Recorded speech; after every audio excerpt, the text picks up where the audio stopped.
चुड़ैल वाला मोड़ भाग 5। संकेत के दिल की धड़कन बढ़ गई थी। उसका खौफनाक एक्सीडेंट और सुशांत का सुसाइड अटेम्प्ट। संकेत सोच रहा था कि इससे अच्छा तो मर ही गया होता, कम से कम सुशांत पर तो मुसीबत न आती और शायद श्राप भी खत्म हो जाता।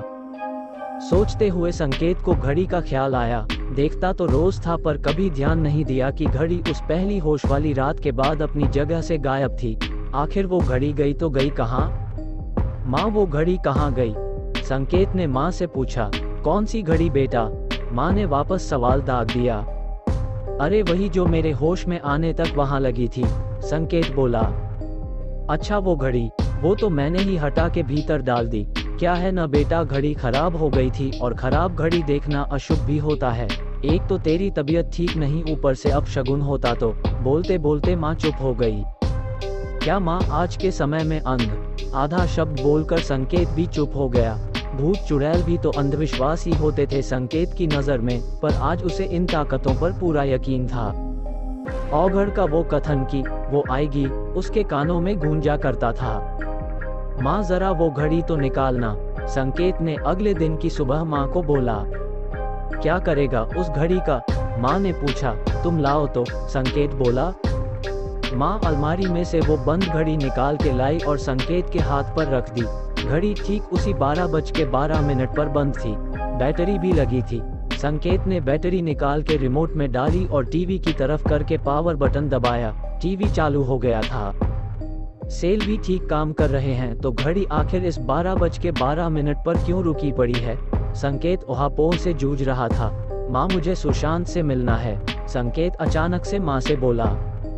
मिल लेना बेटा, अभी वो भी कुछ ठीक हालात में है नहीं, माँ बोली। ठीक हालात में नहीं है मतलब? संकेत ने सवाल किया।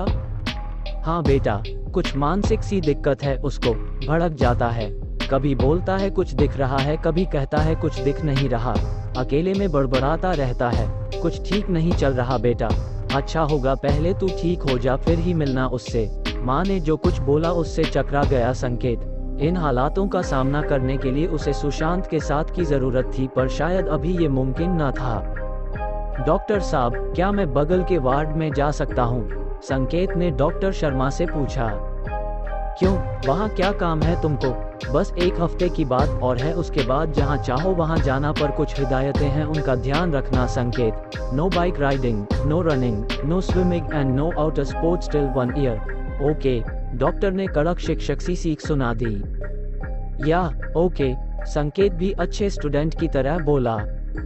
पर कसक तो रह रहकर उमड़ रही थी संकेत के मन में। माँ से तो कहने का कोई सवाल था नहीं, और पापा कभी अकेले साथ होते नहीं थे। पापा से आम हर बच्चे की तरह एक दूरी सी थी संकेत की। घर में उनकी पदवी भी किसी पूजनीय देवता सरीखी थी, जिनकी पूजा तो की जा सकती है, जिनसे आशीर्वाद तो लिया जा सकता है, पर दोस्ती नहीं की जा सकती। पर आज सिचुएशन कुछ बदल सी गई थी। माँ बड़े दिनों बाद आज आराम करने घर पर थी और पापा अस्पताल में। बड़ी देर की खामोशी पापा ने खुद तोड़ी। बेटा, तेरे साथ गाड़ी में कोई बैठा था क्या उस रात? पापा का इतना सटीक असेसमेंट सुनकर अचंभित रह गया संकेत। सर घबराहट में हाँ में हिल गया और मुंह से न निकला। बेटा, घबराने की कोई जरूरत नहीं है। मुझे पता है तुम यंग हो, इच्छाएं भी होंगी। जो कुछ भी है मुझे सच सच बताओ, पापा बोले। पापा, वो एक चुड़ैल थी, संकेत हिचकिचाते हुए बोला। व्हाट रबिश, पापा के मुंह से बस इतना ही निकला। पापा, मैं चुड़ैल वाले मोड़ पर था। एक बेसहारा सी लड़की ने मुझसे मदद मांगी, मैंने उसे बैठा लिया और 1 किलोमीटर के भीतर ही मेरा एक्सीडेंट हो गया। पापा, वो चुड़ैल ही थी, तभी तो गायब हो गई। संकेत बोलते बोलते चुप हुआ, पर फिर कुछ सोचते हुए बोला। पर आपको कैसे पता चला कि कोई बैठा था? बाप हूँ तेरा, तूने इतने दिन सस्पेंस बनाया है, थोड़ा सा हक तो मेरा भी बनता है। तू घर आ, तुझे तेरे केस की हर परत उतार के बताऊंगा। पापा किसी डिटेक्टिव की तरह बातें कर रहे थे। बाप बेटे की बातें खत्म ही हुई थी कि दरवाजे पर सुशांत खड़ा था। पहले से थका, दुबला, आंख के नीचे काले घेरे पर होठों पर वही शरारती मुस्कान। क्या बे, मेरे एक्सीडेंट के गम में नस काट ली तूने? इधर आ, बैठ यहाँ, मुझे कुछ बातें करनी है तुझसे, संकेत सुशांत को देखते ही बोला, और सुशांत चुपचाप सिरहाने पड़ी बेंच पर बैठ गया। तुम लोग बात करो, मैं जरा हवा लेकर आया। पापा भाप गए थे कि संकेत सुशांत से कुछ पर्सनल बातें करना चाहता है। पापा के जाते ही संकेत तैश से बोला, अबे सूतिए, ऐसा क्या हो गया तेरे साथ कि सुसाइड अटेम्प्ट कर डाला तूने? क्या बात क्या है, मुझे तो बता। वो मुझे छोड़ गई, हमेशा के लिए। सुशांत इतना बोल फफक के रो पड़ा।